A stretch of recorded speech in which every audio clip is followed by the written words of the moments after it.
Hello and welcome to the International Student Experience, the Swansea University podcast dedicated to showcasing the stories of students from around the world who've chosen to study in the UK. My name's Dav Turner and I'll be your host, and in today's episode we have an excellent guest join us. It is our pleasure to welcome Bethel Ohanugo, a student from Nigeria who is pursuing an MSc in Health Informatics here. As an Eira Francis Davies Scholarship recipient, Bethel has shown an exceptional drive and commitment to academic excellence and female empowerment. Today, Bethel will share with us her experiences of studying in Wales and in the UK, her aspirations of opening a company in Nigeria, and how she is dedicated to empowering women through education. Her insights will undoubtedly inspire and resonate with students and professionals alike. So let's get into the international student experience with Bethel Ohanugo and discover the challenges and opportunities of studying abroad. Thank you. Okay, so Bethel, can you tell us what led you to studying an MSc in Health Informatics? Thank you so much. So I was previously working in a CRO. So CRO is a contract research organization. So they typically work with pharmaceutical companies to manage and analyze their data from those trials. And so I already had a clinical background because I studied a medical program, which was microbiology. But then I kept feeling like there was this gap in knowledge from the technical aspects, the data side of things. And so that was when I knew that to reach the kind of heights I wanted in my career, I needed to know much more from that angle. And so I started doing a lot of research on schools in the UK that offered health informatics because that was the closest to what I wanted to do. And so I did a lot of research and I found Swansea University. Prior to that, I didn't actually know the university, but then because there aren't so many schools that do the course as compared to other programs like maybe finance and things like that. So yeah, that was how I started the whole process of applying here for university. Did you always know you wanted to study in the UK? Yes. So I knew that I wanted to come here to live, but not necessarily at that time. It was more of a long-term vision for me. But then, doing a lot of research about the course was what led me to look at the UK for studies in particular. You had the Eira Francis Davies Scholarship. Is that something, did you go looking for that? Did someone point you in that direction? Yes. So one of my friends was studying in Swansea at the time. And so I told him that I wanted to apply. And, he pointed me into the direction. Oh, there's this scholarship for the Faculty of Medicine. And I checked it out, and I'll be honest, looking through the eligibility criteria, I did see myself fitting into that criteria, but then it still seemed out of reach because growing up, I've always been the smart kid, but I've always been the one who is maybe the second. There's sometimes when it might be a guy that's getting the first position every time. And so just getting to that top position was always out of reach for me. And so the scholarship, everything looked good until I saw that it was just one person that they were going to give. And I'm like, okay, so I'm going to have to be like the top applicant for them to pick me and all that. And I was really nervous and all of that, but my friends encouraged me and just made me see that this is things that we've always talked about growing up, aspiring big and going for what we actually want. And so I did it scared. But I did it regardless. And yeah, that was how that went. And I'm really grateful for the investment that the school has put into my education because it's really changed a lot of things for me. What was family life like? Did they help support with the application? Did they know you were applying to Swansea and for the scholarship? Yes, my mom knew about it. And my mom helped me to proofread a lot of things. She's really good with how to communicate ideas better. And so, me just talking to her, okay, this is what I'm going for. And it's like, okay, I think you should correct this line here. This is not what you're trying to say. Because she knows me a lot. She knows me really well and also knows my experiences as well. So it was very easy for her to correct me in certain areas. So yeah, my mom was really, really helpful. My dad was also aware of this, but he wasn't as involved as she was until much later in the process. Great. What's life like back in Lagos? How does it compare to Swansea? Was it a big cultural shift for you? Yes, a huge cultural shift. So I was born in Lagos. I was brought up in Lagos. That's where I would say 99% of my life. And so there's so many people, millions of people, a vibrant culture. So there's over 100 tribes in Nigeria. And so many people from across Nigeria come to Lagos to live. And so it is a multicultural city. There's so many kinds of people everywhere, really. And so that was what I knew. I don't think I really understood what it was to live in a place that was a bit more secluded, not as many people, until I moved to Swansea. It was a huge cultural shift for me. But I realized that it fit more with my personality type. I didn't have a choice when I grew up in Lagos. That was what I was born into. And so I just got used to the activity, the busy life and everything. But coming here has just really changed my perspective on things. Like, yeah, things can be a lot more quiet. And yeah, there's pros for both of it, but then I'll just say I prefer the quiet style. So was this your first time out of Nigeria? Was this the first No. time out of the country? No, not my first time out of the country, but my first time out of Africa, yes. What was the biggest challenges you felt coming to Swansea, like leaving home? So I felt really homesick for a long time. I felt really, really homesick. I would say that was the first thing for me. And I realized that it needed a bit of time to get used to. So in April, I left Swansea for a bit, just for a weekend. I went to Birmingham. And I remember going there and I realized just how much I missed Swansea. And so I didn't even realize how much it was until I was coming back and I felt myself smiling. You know, when you don't really know that you're enthusiastic until you literally feel the smile on your face. And I'm like, oh, wow, I really miss this place. And so it was a lot more quieter. Birmingham reminded me of Lagos. And I was just like, oh my goodness, I'm back to this. Like, no, I want to go back to Swansea. So I think the same way I felt when I left Nigeria and came here was how I had felt when I left Swansea temporarily to Birmingham, because I'd grown used to this city. You know, I'd grown more in love with the city and I was used to it. So yeah, I think it was just me giving it more time, giving myself time to settle in, giving myself time to find a community here that really helped me to acclimatize. Was finding the community when you first got here quite difficult? It wasn't a case of it being difficult. It was more of me being in a shell. So when I came here, because, you know, I'm on a scholarship, I want to focus on my academics. That was just all that was on my mind. I didn't really think about the social aspect of things. I didn't think about extracurricular. And so coming here, I was kind of in a shell. But I saw that that had a direct impact on even my academics. I felt like I was in a hole and I was just really struggling to be here.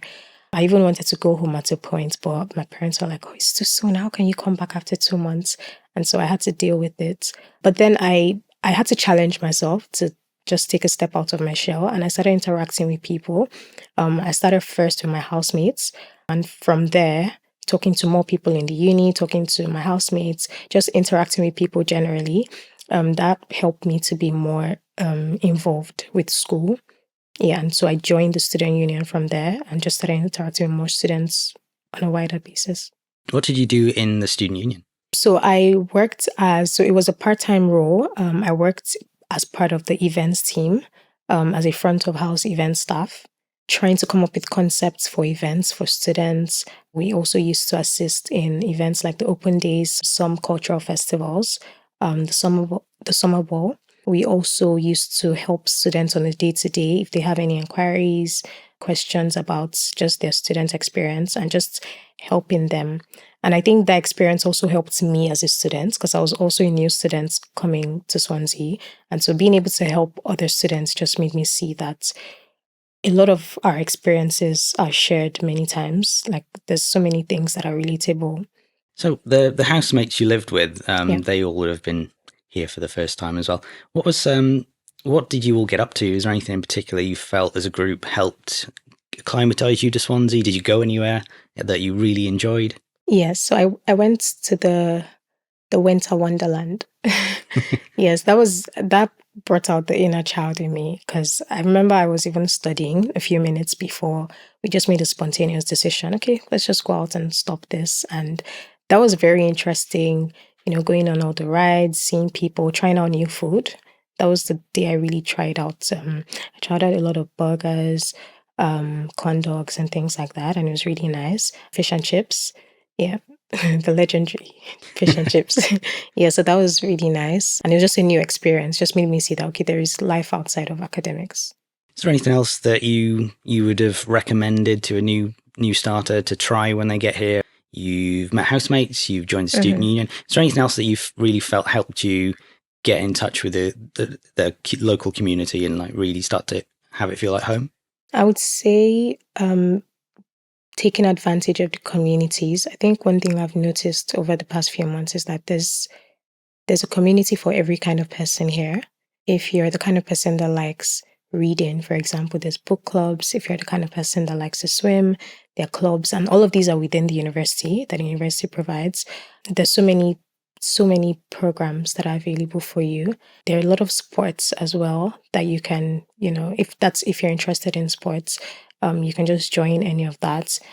And, just also giving yourself that chance to take things one day at a time. I think it's very easy to be overwhelmed when you look at everything so grand. It can be overwhelming, but taking it a step at a time and just remembering that you're not meant to do life alone.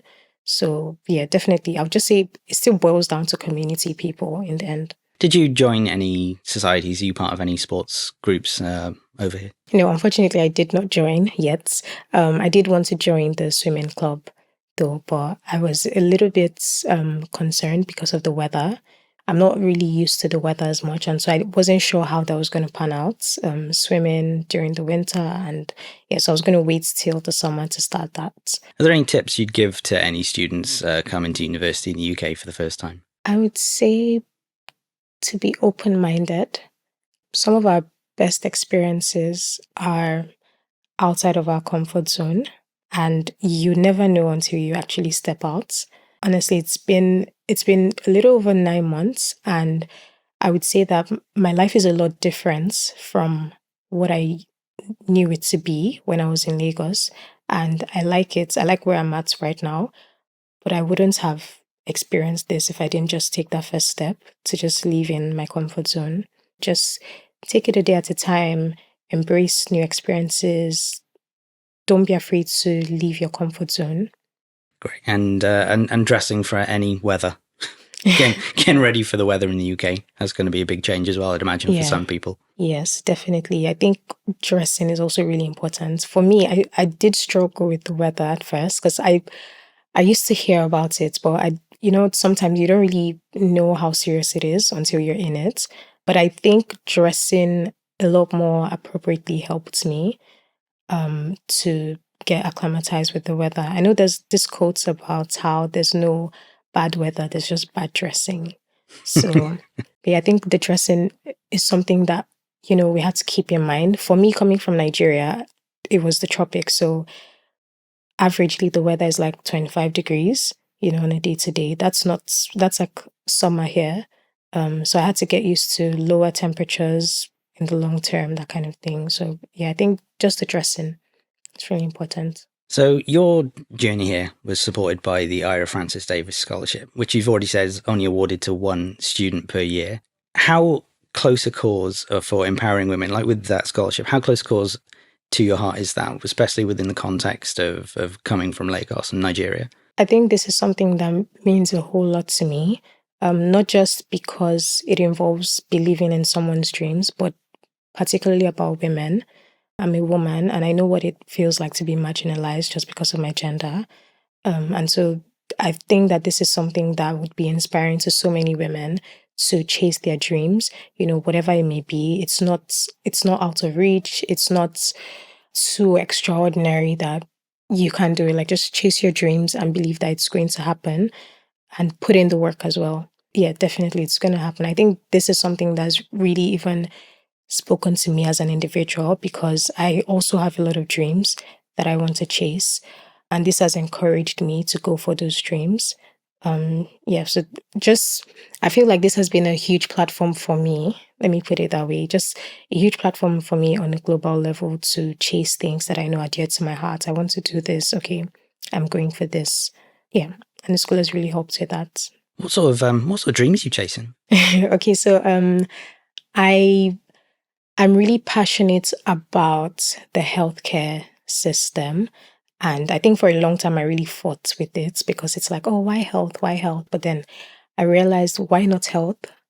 Because I I feel like the welfare of people is something that is really, really important. People being okay for anything to work in society. People have to be in the right frame of mind, the body okay, everything, mind, soul, body, perfect. And this is also personal for me because I had an aunt that died because she had this misdiagnosis. It was just an issue with her records, her health records in the hospital. And that could have been avoided. It was very unnecessary. And so they mixed up her results and then they ended up giving her some other medication, things like that. And so that's kind of a core area that my program focuses on, digitizing processes, allowing the health information flow from practitioner to patient to be seamless and things like that. So, circle to that, I also want to establish my company in Nigeria with a focus on Africa and then going global from there. But I believe that my company would be able to prevent things like this from happening. It's a personal story, but I think that even if it's just one extra person I'm saving, I would do anything to get my auntie back here, but that can happen. But I can still prevent somebody else from dying an untimely death. Yeah, I think I'll say that. And I've actually started actively chasing that because before getting to the point of creating my company, things like working in global firms to be able to learn more, also with what Swansea has taught me, that's been really helpful. Recently, I got into a global firm. It's also a CRO, similar to what I was doing back in Nigeria, but now on a global scale. And something that really stood out to me during, the interview process, the selection process was the fact that there were so many transferable skills from my master's, which I haven't even completed yet, but it was really obvious that so many things had changed. The program that I'm in, the school has really invested in making it really practical. It's not just about reading books and then pouring it back into an exam. It's you actually sitting down to think, okay, how does this apply to a real world? And so that's really helped me. We've done tons of presentations in school, in class, that has helped us, to think on the spot, to really be innovative. And that helped me in getting this job because there were many things that I had to demonstrate to them that I knew and understood about health information systems, healthcare, data, and things like that. And so it definitely helped. So, like I said, the school's investment in my academics, I see it as a huge platform for me because I know that it was kind of a stepping stone to this moment. So, how would you say that your current MSc at your master's level? mm-hmm. How different is that to your undergraduate study? It's a lot more practical. It's a lot more specialized, and I think the uni has also encouraged independent learning. That's something I had to learn on the spot because I realized that the time of classes wasn't as much as the time I had away from classes to actually put in research and put in the work.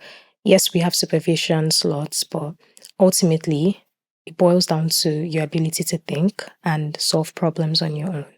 And so, yeah, that's something that's been different, but it's really helped me.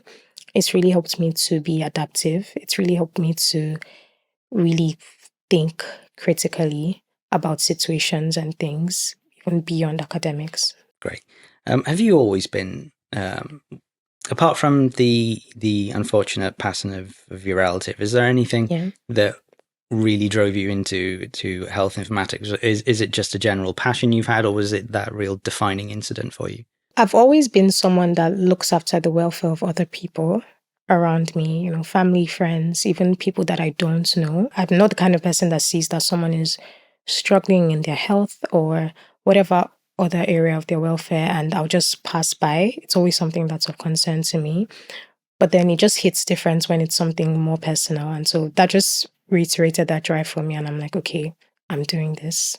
There's no turning back. So that sort of overseeing people's welfare, did that also then extend into how you interacted with your housemates and how you worked with the student union? Was that level of welfare always important to you?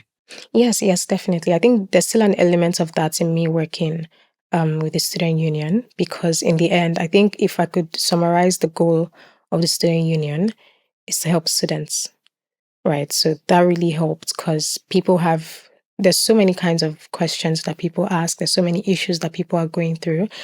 Sometimes it's not even about academics. Some people are just not feeling well enough. There's a lot of mental health issues that are going on now. People get overwhelmed easily. There's just so much going on with life, and just being able to provide support to them and also direct them to the right resources within the university. There's the Student Advice and Support Center. I know there's a Wellbeing Center as well. Just being able to direct them and also helping them on the spot. It just really helps seeing that they came with a problem and they got a solution and they feel a lot better about it. So, while you've been in Swansea, is there anything you've been able to do, like outside of your studies, like any hobbies, anything that's really helped with your well-being? Yes. So my house is about 3 minutes away from the beach. And I usually go there, take walks there. Sometimes I just take a mat there, take some food, and just sit down there, watch the sunset there, and then go back home. That really helps to clear my mind. I really believe in work-life balance, and, even on a personal level. I'm an advocate for solo dates. That's something that I really do. Yeah, so I sometimes we just have this inclination to just stand up and go watch a movie. So things like that. Where's your favourite place in Swansea that you've gone on a solo date? I went to Wagamama to eat one time and I really liked it. It was kind of different. I was the only one that was not with somebody else, but that was by choice anyway. But I got used to it. It was really nice, just observing everyone coming in and out, interactions, even just watching the waiters, really nice waiters. And I think it was easier for me to notice how nice people were because now I'm not really deep and distracted in a conversation. I'm just observing and I remember taking my journal there and I journaled, I ate, and it was really nice. And I had dumplings for the first time. That was nice. Yeah. Do you do a lot of journaling? Yes, I love journaling. I love writing so much. It helps me to stay organized. It helps me to keep my thoughts together. Yeah, I really like it. Have you always done journaling or is that a recent thing? So I've always done journaling since I was younger. Honestly, I can't even remember the age, maybe when I was 5, 4. But when I moved to the UK, I noticed that my journaling probably tripled the consistency. And I know this because of the number of journals I had at the time and how quickly they were filled. I was telling somebody the other day that a journal I used back in Nigeria, I wrote for a year in that one journal. The same size of journal I've written just 2 months worth of it and it's almost finished because there's just so many things happening every day, some things that I see, some things I encounter. Sometimes it's how I'm feeling, sometimes it's things I want to do, things I want to remember. I'm just writing different things down and it really just helps me to stay calm.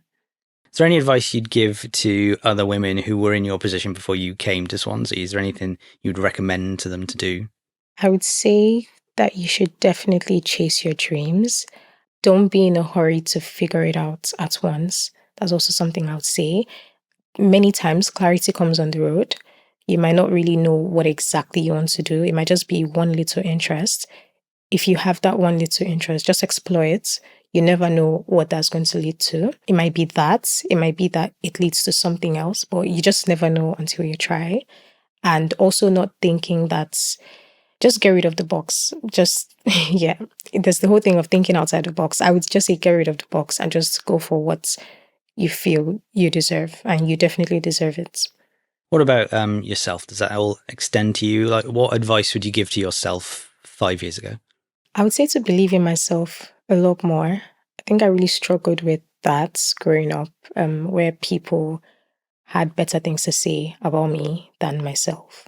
And, getting the scholarship, coming to Swansea University really challenged me to actually, it was just the whole journey of self-discovery for me, really knowing myself more and understanding that, okay, yes, I actually am a big deal. And it's also giving me the courage. Like I said, the job that I got is something that I don't think if I was in Nigeria, that would have been, I don't think I would have ever considered it. I don't even think I would have had access to it, to that kind of opportunity. But now I've just gotten a lot more courageous, a lot more brave. So the advice I would give myself is definitely to believe in myself. And as long as I put in the work, believe in myself and just give myself a chance, then there's no limit to what I could achieve, really. It's brilliant. Thank you, Bethel. And thank you for your time today. And thank you all for listening to the International Student Experience by Swansea University. If you enjoyed this episode and you'd like to help support the podcast, please subscribe, please share it with others, leave a rating, leave a review. We'd really appreciate it.